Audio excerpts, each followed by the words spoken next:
In this lecture session, I have demonstrated a detailed description on single-phase half-wave control rectifier with RL load and freewheeling diode. In this case, means single-phase half-wave control rectifier with RL load and freewheeling diode. The major part is application of freewheeling diode. How it can give some benefit for the rectification operation. Actually, in case of my previous lecture session, I have discussed about the only RL load. There was no freewheeling diode. And we have found that due to application of RL load, the current was discontinuous. Means when the current starts conducting during charging of inductor, then the current was gradually increases from a value from 0 to a upper value, and as the thyristor was turned on at the point of alpha, that is why the current 0 was at the point of alpha, and it was gradually increased to a certain value at the point of pi, then gradually decreases at the point of beta. That means during conduction time, that is alpha to beta, the current was gradually increased from 0 to higher level and gradually decreased from higher level to 0. That is why in some particular position there is no conduction of the current and no current was flowing across the load. That is why the current conduction was discontinuous. That is why actually the overall performance of the rectifier that can be reduced. One more thing, in case of the RL application during charging time, the voltage and current both was positive and it was covered the first quadrant operation, and during the discharging of the inductor which had covered the fourth quadrant operation, in which the voltage was negative but the current was positive. That means in the first case the current was flowing from supply to load, and the second case the current was flowing from load to supply, or current was feedback from load to supply. As it was an inductive current, that is why input power factor should be lagged. That is why it decreases the power factor also. That is why overall performance of the system during RL operation that should be affected. That can be modified or that can be rectified by using freewheeling diode, and which will be described in details in this session. During operation principle, we should cover two modes of operation. Number one, that is conduction mode, and number two, that is freewheeling mode. And the basic schematic diagram that is given over here, the first diagram stands for the conduction mode operation, and the second one that is stands for the freewheeling mode of operation. Actually, this is the basic structure of the RL load and freewheeling diode, but during operation purpose I have drawn into several way. In two way. So the basic structure or the schematic diagram that is constructed by a supply, AC supply is here. As we are using this circuit for the rectification operation, that is why the input supply is AC, which will be converted in terms of DC as output. That is why AC supply is there. As well as in this case we have used a thyristor, that is T, and the terminal voltage across the thyristor is VT, and we have connected the RL load over here and the output voltage across the load, that is VO, and the current across the load terminal, that is defined by IO or I0. And the freewheeling diode is connected in such a direction across the RL where the RL try to discharge or L try to discharge, then the freewheeling diode will be in forward biasing condition. But when the supply current starts flowing throughout the circuit, then the freewheeling diode should be in reverse biasing condition. And in case of waveforms, we have considered all the parameters. First one, that is Vs or supply voltage. Second is Ig or the gate current. Third one is V0, that is output voltage across the load, that is IS, or the supply current, that is IS stands for this one. This is IFD, that is actually the current across the freewheeling mode or freewheeling diode. This is called defined by IFD. I0, that is the actual load current, which is actually summation of IS and I0 as we are operating in two mode operation. That is why I0 that somehow should be followed by IS during conduction mode operation, and it will follow IFD during freewheeling mode operation. That is why I0 that should be the summation of IS plus IFD. And last one, that is V2, that is the terminal voltage across the switch or thyristor. First, when the supply voltage is given, that means when the supply voltage goes positive during the positive half cycle 0 to 180 degree, as well as we are applying the triggering pulse across the gate at an angle of alpha, that means then the switch will be turned on or the thyristor will be turned on. Once the thyristor will be turned on, then immediately the supply voltage will be appear across the load. That is why this is the load voltage waveform that should be followed by the supply voltage waveform from alpha to pi, Okay. After pi, what happened? Then the supply voltage goes negative, as well as the current across the load. There is no current across the load. So this is the confusion, is the current is there or not there. That depends on the presence of this inductor. See, in the first mode operation, that means this is the conduction mode of operation. What happened? See, when the switch was in on state, then current starts flowing to this direction. Then the polarity of the inductor, the upper part will be positive and the lower part will be negative. That is defined over here. Okay, an inductor gets charged up to a peak value of the supply voltage Vs at this position, and that can be happen, that is from alpha to pi, just during positive half cycle. After pi, once the supply voltage gets negative or goes negative, then what happen? Then immediately inductor polarity has been changed. Then the lower part will be positive like this, and the upper part will be negative. That means then inductor try to discharge. Okay, in the previous case for during RL operation, the inductor discharge current that goes to supply. That is why the input power factor has decreased. Okay, or lagging power factor was there. But due to presence of this freewheeling diode, then this diode will be activated. Once the freewheeling diode starts conducting, then the inductor stored energy that will be free wheels across the load through the freewheeling diode FD. Okay, that means no inductive current is fed back to the supply. That means input power factor will be improved, as well as the overall performance of this rectifier that should be improved. So this is a freewheeling diode. So that will be again reflected on the waveform also. So during conduction mode operation, that can be happen from alpha to pi. So we can say this is the conduction mode of operation. After that, when the supply voltage goes negative, that means what? That means one more thing, during conduction mode operation, due to presence of this inductor, the current is gradually increases from its low value to high value. I have not started from 0, there must have some reason. Just think about it. It started from a low value, that is I0, capital I0, to a higher value, that is defined by capital I01. That means what? Due to conduction mode of operation, this is the waveform of the output voltage, and this is the current that is defined by I0 to I01. Okay, because I0 and IS both are similar.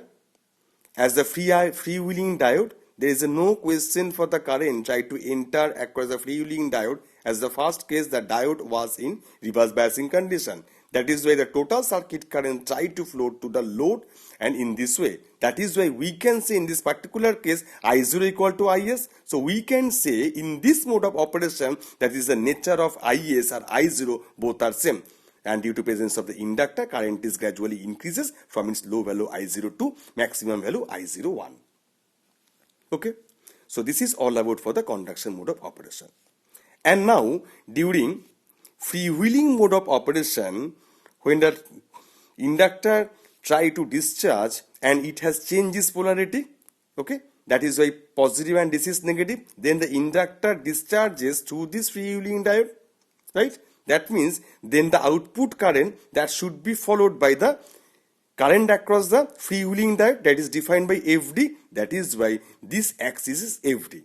That means in the first case, the current magnitude was I01, and in this case, when the inductor starts discharging, then the current try to discharge, or the current try to decreases from its maximum value I01 to again I1 up to the next triggering pulse is given to the next cycle. Okay, that means this is called freewheeling mode. So in this case, see, if we consider the actual output current, which is defined by I0, that is equal to, this is a conduction mode operation, then I0 equal to Is, and this is freewheeling mode of operation, then I0 equal to freewheeling current, that is IFD. That means we can say during conduction mode operation from alpha to pi, that is I0, that should follow the Is, the pattern of Is waveform, Is current waveform, and after that from pi to next 2 pi plus alpha, where the next triggering pulse has given for the next cycle, then we can consider it should follow the waveform of freewheeling diode current, that is this one, the freewheeling diode current. That is why we can draw the waveform, suppose 0 to I01, then I01 to again I0, again I01 to increased, again decreases. That means there is no question for the discontinuous mode of operation, as current never fall to 0. That is why this is the kind of continuous mode of operation.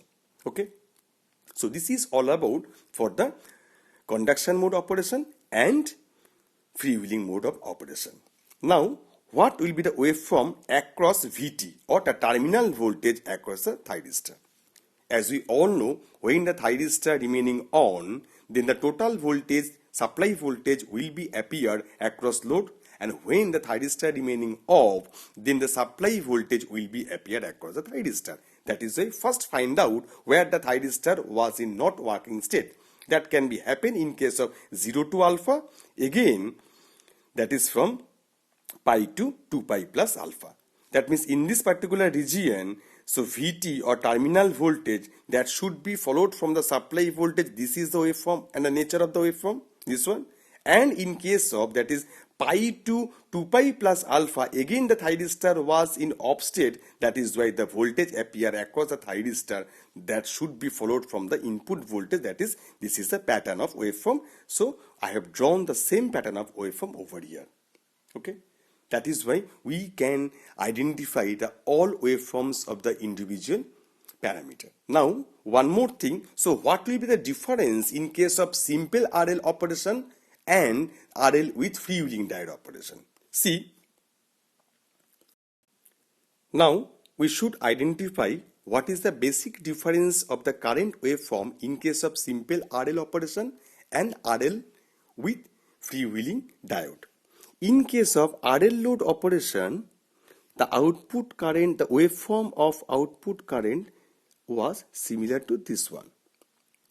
Consider the two axes, one for RL and next one suppose for RL with freewheeling diode, and consider the two axes, okay, and consider the conduction region. In the first case, what happened? The current was start from 0 with a higher value. Again it decreases up to a point of beta. It was started from alpha, right? In case of RL operation. Again it was started from 2 pi plus alpha, then beta. Okay. But that means there was a tendency of zero current across the load. That is why this is called discontinuous mode of operation. But in this case, by application of the freewheeling diode, what happened? The current is gradually started from a value to a higher value, that is alpha to suppose pi. Then again, it decreases up to a point where we have applied the next triggering pulse, that is 2 alpha, that is 2 pi plus alpha. Again, it will be charged or it increases. That means what? That means the total waveform of the current, there is no question for zero current. That is why this is called continuous mode of operation. So this is the actual basic difference between two types of application of load, that is RL in case of standalone application as well as in case of RL with freewheeling diode application, in which we can improve the input power factor as well as the overall performance of the converter. So by considering two mode operation, the first one, that is conduction mode of operation. Okay.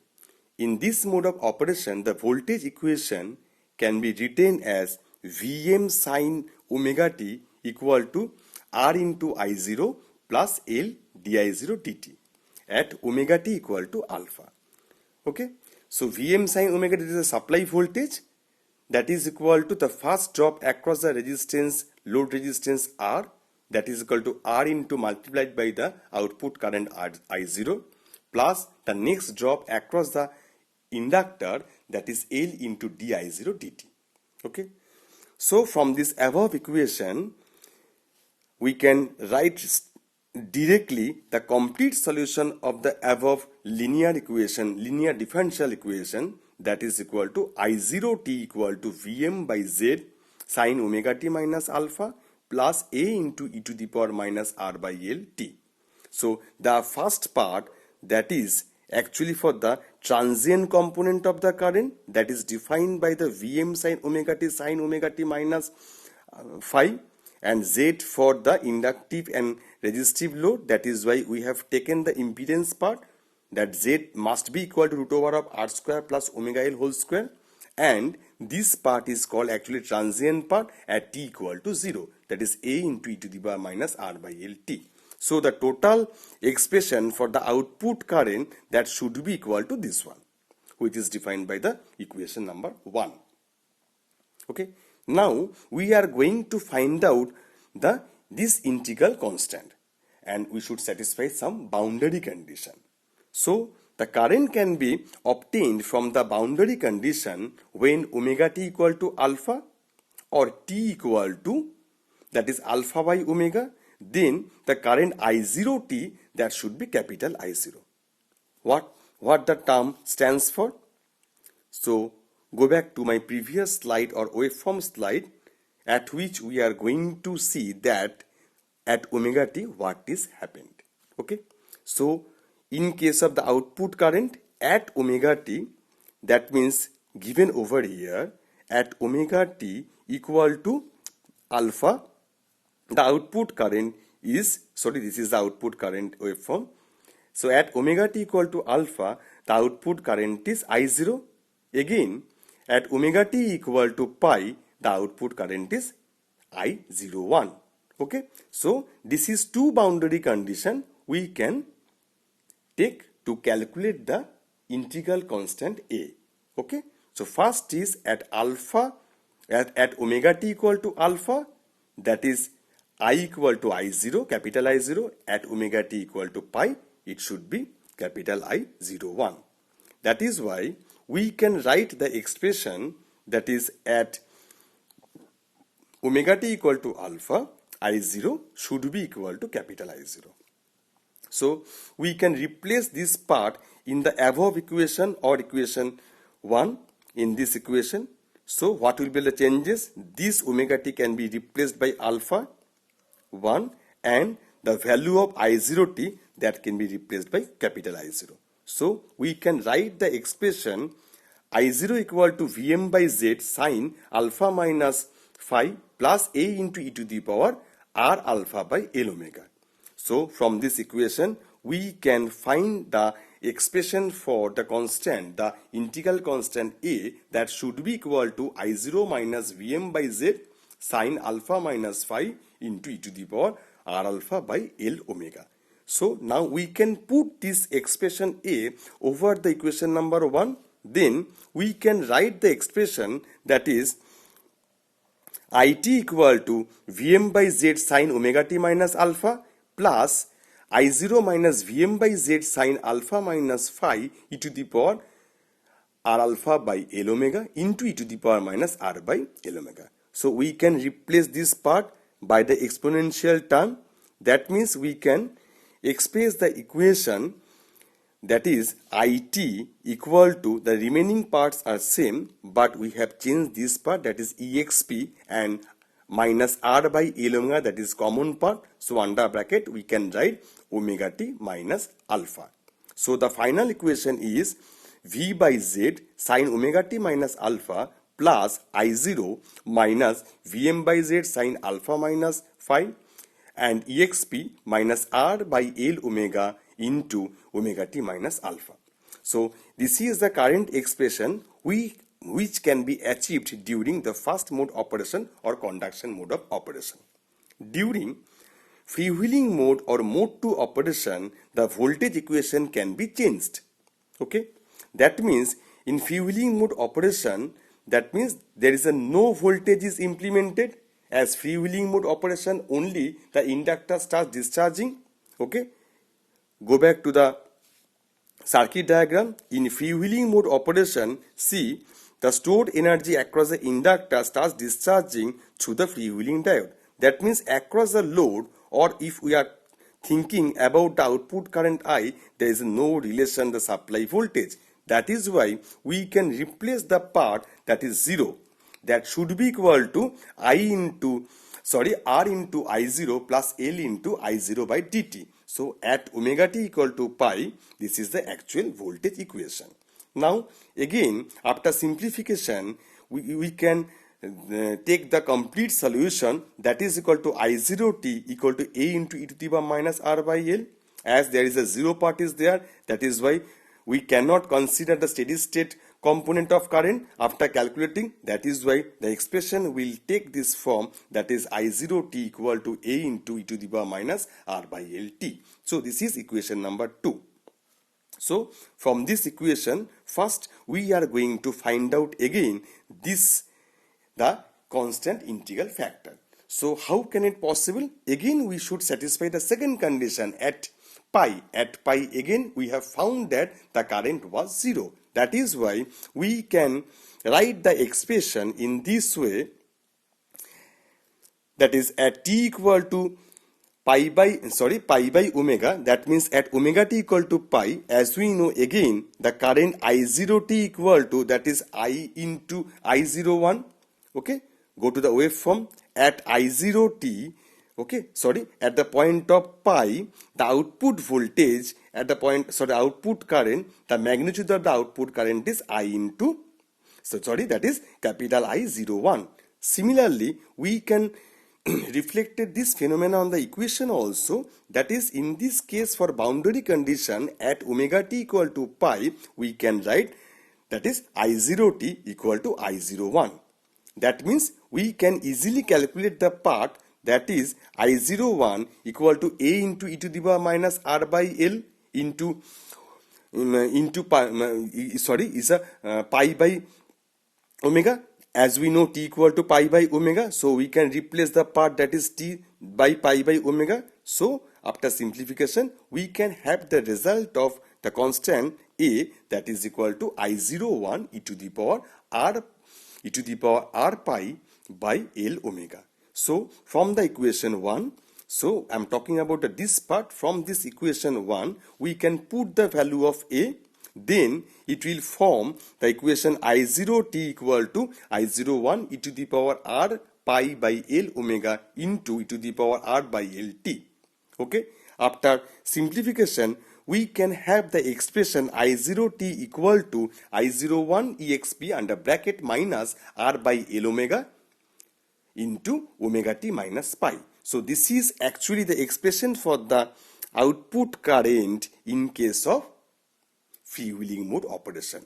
So previously I have discussed about the actual output current expression in case of that is conduction mode operation, and this is the output expression in case of freewheeling mode operation.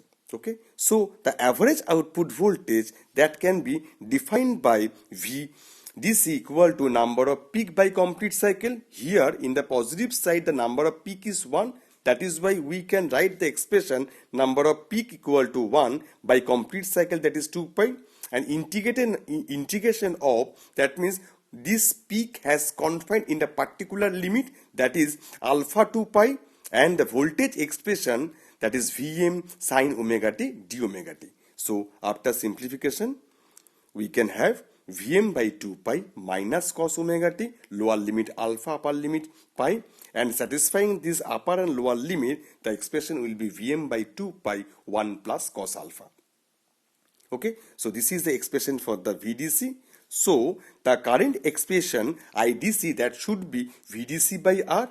So we can write the expression Vm by 2 pi R 1 plus cos alpha. That is the average output voltage across L, that is 0. That is why we never consider the Z term, we should consider only the R. That is why the expression will be Vm by 2 pi R. Okay, as well as the RMS value of the load current, straightly we can write the expression, that is Vrms equal to 1 by 2 pi integration of alpha 2 pi Vm square sin square omega t d omega t under root. Simple, I have done the root mean square. So through this expression we can easily find out the RMS value. Okay, so this is all about for the application of the freewheeling diode in case of the single phase half wave control rectifier with RL load. Okay, so thank you very much.